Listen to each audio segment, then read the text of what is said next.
சென்னை அரசு ஸ்டான்லி மருத்துவமனையில் அனுமதிக்கப்பட்டுள்ள புழல் சிறை கைதி ரவுடி பாம் சரவணனுக்கு அறுவை சிகிச்சை செய்ய அரசு மருத்துவர்கள் மறுப்பு தெரிவிப்பதாக அவரது மனைவி புகார் கூறியுள்ளார். சரித்திர பதிவேடு குற்றவாளியான பிரபல ரவுடி பாம் சரவணன் மீது விடியா அரசின் ஏவல் துறை நடத்திய துப்பாக்கிச் சூட்டில் காலில் குண்டு பாய்ந்ததை அடுத்து அறுவை சிகிச்சை செய்வதற்காக ஸ்டான்லி அரசு மருத்துவமனையில் அனுமதிக்கப்பட்டுள்ளார். ஆட்சி அதிகாரத்தில் உள்ளவர்கள் அறுவை சிகிச்சை மேற்கொள்ளக்கூடாது என அழுத்தம் தருவதாக கூறி அரசு மருத்துவர்கள் அலட்சியம் காட்டி வருவதாக சரவணனின் மனைவி புகார் தெரிவித்துள்ளார். நாமக்கல் மாவட்டம் பள்ளிப்பாளையம் அருகே பொதுமக்கள் பணம் திரட்டி அமைத்த சிமெண்ட் சாலையை அகற்ற முயன்ற பொதுப்பணித்துறை அதிகாரிகள் சிறைபிடிக்கப்பட்டனர்.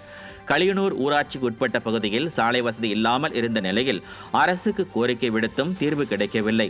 இதையடுத்து கிராம மக்கள் ஒன்று திரண்டு 30 லட்சம் ரூபாய் பணம் திரட்டி சிமெண்ட் சாலையை புதிதாக அமைத்தனர்.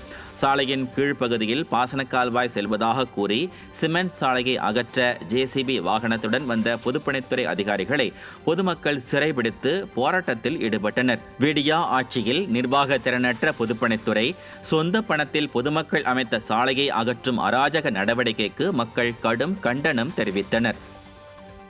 இந்த ரோடு பார்த்தீங்கன்னா அம்மன் நகர், பாரதியார் நகர், மோலகொண்டபாளையம், களியனூர், ரங்கனூர்னு கிட்டத்தட்ட ஒரு நாளைக்கு பார்த்தீங்கன்னா ஒரு 3000 மக்கள் இந்த ரோட்டில் வந்து பயன்படுத்திட்டு வந்துட்டு இருக்காங்க.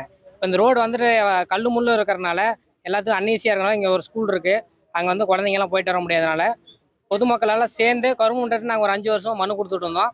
ஆனால் கவர்மெண்ட் வந்து எந்த ஒரு நடவடிக்கை எடுக்காத காரணத்தினால பொதுமக்களாக நாங்களே எல்லாம் ஒன்று சேர்ந்து 30 லட்ச ரூபா மதிப்பீட்டில் நாங்களே புது ரோடு வந்து அமைச்சிக்கிட்டோம். இப்போ வந்து பார்த்தீங்கன்னா இந்த ரோட்டில் வந்துட்டு வாய்க்காலுக்கும் எந்த சம்மந்தமும் இல்லை. ஏன்னா வாய்க்கால் தண்ணி போகிறதுக்கு நாங்கள் பெருசாக அடியில் வந்துட்டு எந்த ஒரு பாதிப்பும் இல்லாத மாதிரி தான் போட்டு எல்லாம் ரோடெல்லாம் போட்டிருக்கோம். இதை வந்து அதிகாரிங்க வந்து ஆய்வு செஞ்சு கூட முடிவு எடுத்துக்கலாம்.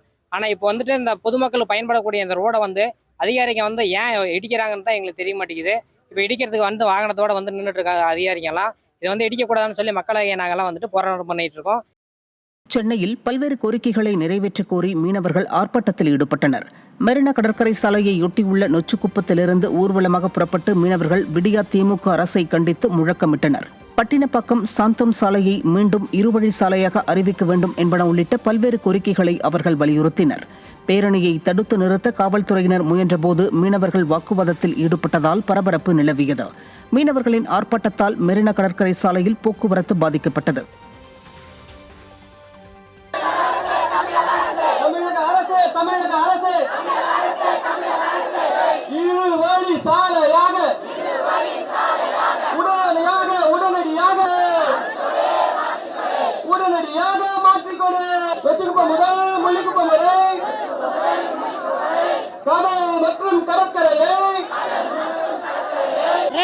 கேட்டாங்க, அப்புறம் 2 மாசம் ஆச்சு, 3 மாசம் ஆச்சு.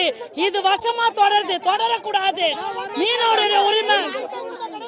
சாந்தோம் சாலை இருவழி சாலை இருக்குது, அங்கதான் நீங்க கவர்மெண்ட் பஸ் எல்லாமே போடணும். நாங்க ஏன் ஆக்கிரமிப்பாளர்? எங்களுடைய உரிமையை படிச்சுட்டு நாங்க ஆக்கிரமிப்பாளரா? எங்களுடைய பூர்வீக இடத்தை